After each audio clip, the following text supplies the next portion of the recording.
Dr. G, can you tell us, are you running as an independent Democrat or Good Republican? question. I am running as an independent. And are you resigning from NMC immediately, or how does that play out now? No, I've been working closely with our Board of Regents, as well as our legal counsel and the college leadership. We're going to comply with all applicable policies and procedures of the college. Tomorrow, I understand that the board's going to be releasing a statement soon, but basically, long story short, I will take a leave of absence as soon as my candidacy is certified later next year. Until that time, I will continue serving as president of NMC. And can you tell us how you plan to, if elected as an independent, work under a Trump administration?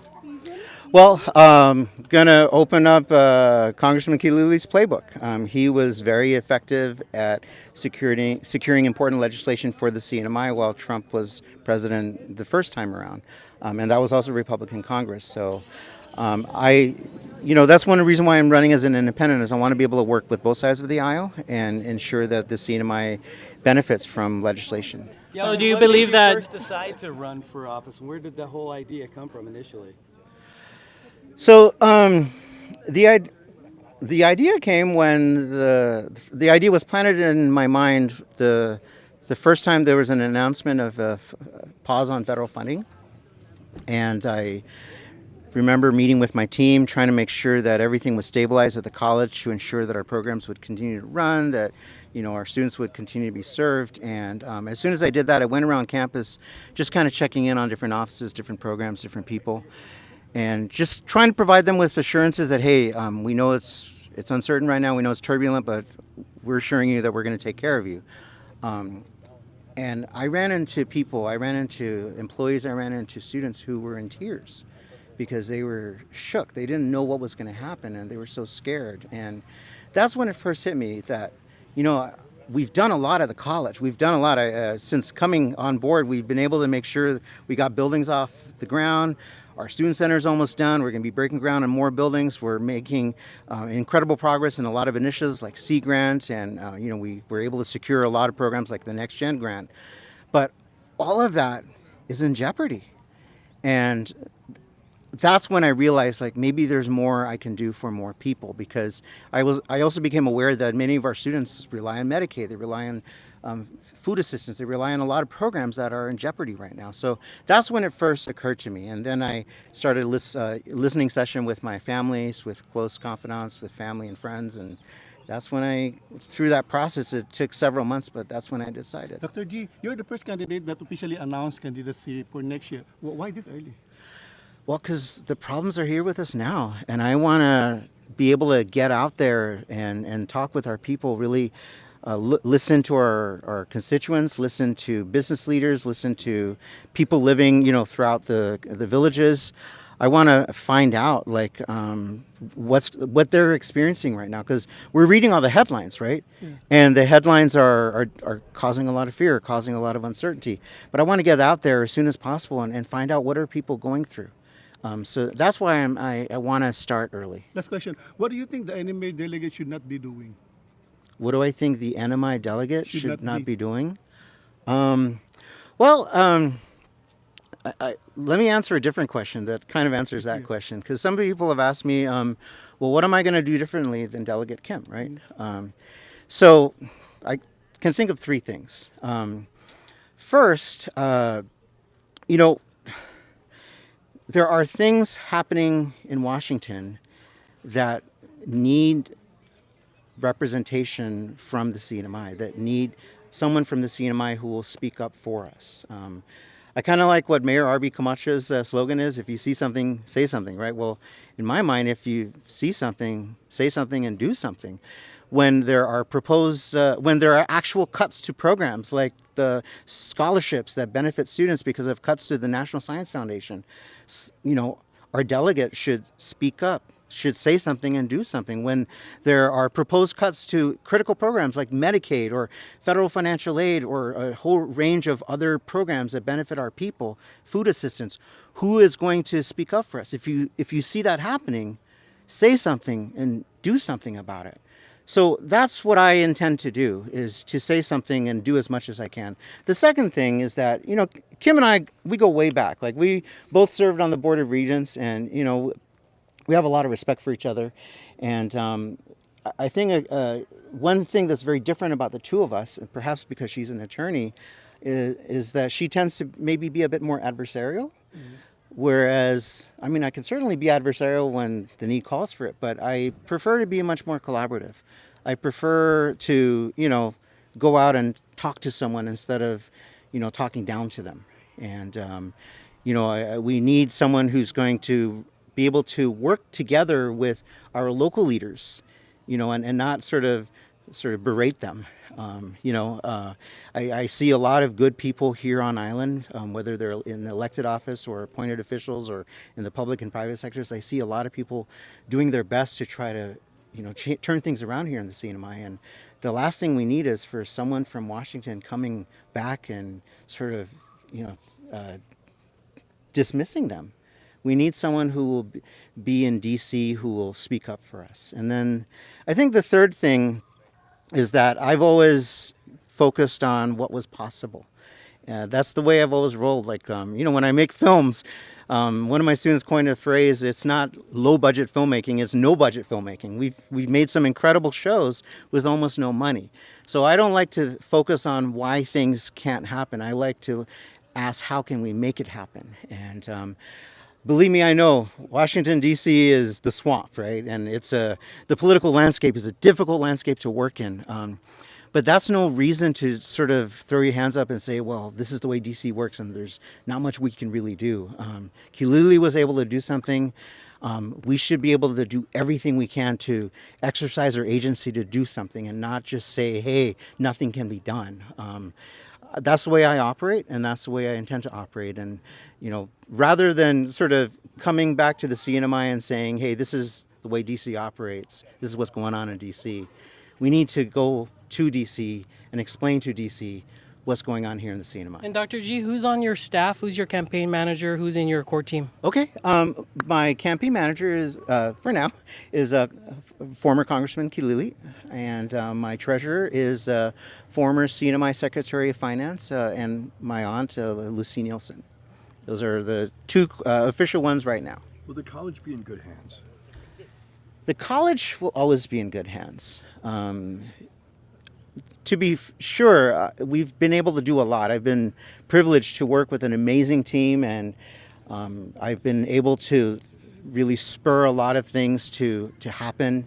We've been able to make sure we got started on that student center, which is almost done. So building on the great work that was done before my time, making sure that was expedited. We're going to break ground on 4 more buildings. We're making incredible progress in a personal initiative of mine.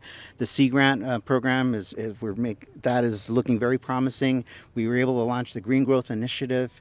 We're able to secure the Next Gen grant for the college. We were able to bring back the SBDC. So definitely under my leadership, I've been able to accomplish a lot, but I've also made sure to cultivate leaders around me and to create a framework so that the college will continue to succeed even if I have to leave. Dr. G, what's going to be your economic agenda when you win, if you win?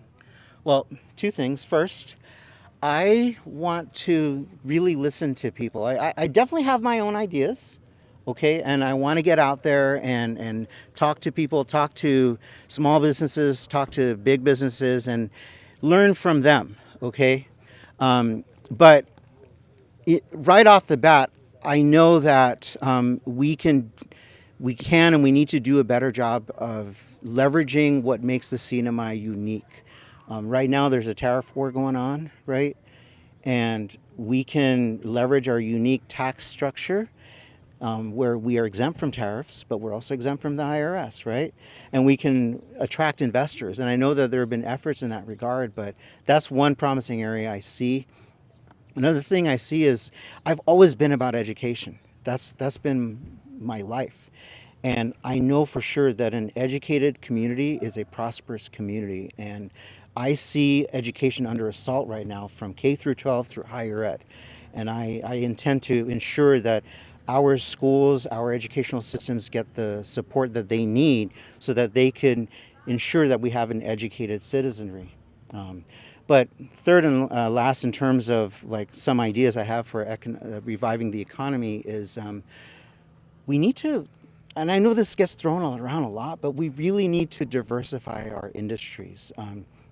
One promising industry, and I'm convinced that if we had the right pieces of federal legislation, federal funding, and even federal networks and national networks and partners, we can do a better job, a much better job at improving food security.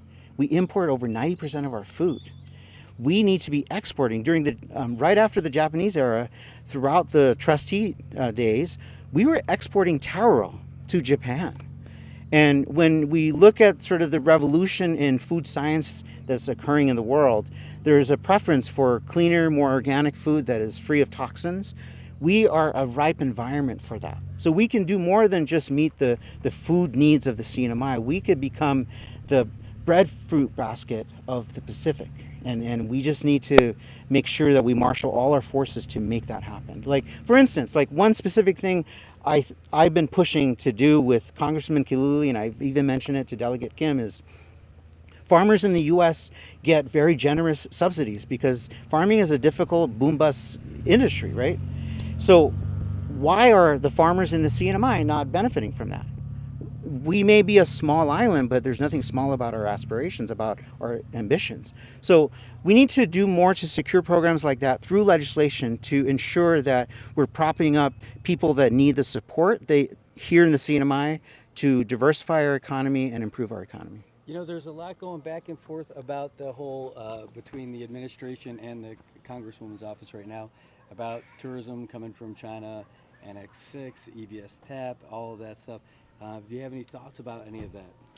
Yeah, I don't think we should be so insular in our approach to tourism.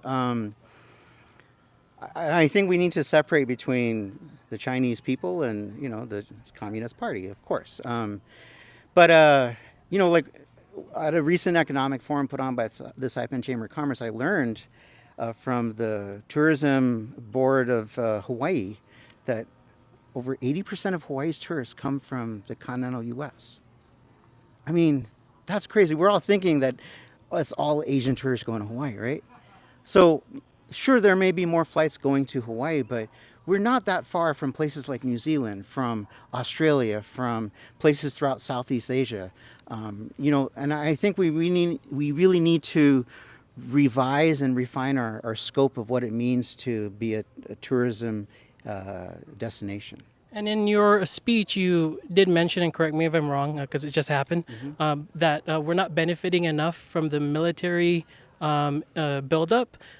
This comes on the heels of the CGMT EIS happening just in a few days. So when it comes to the military buildup, if elected, what's your vision there?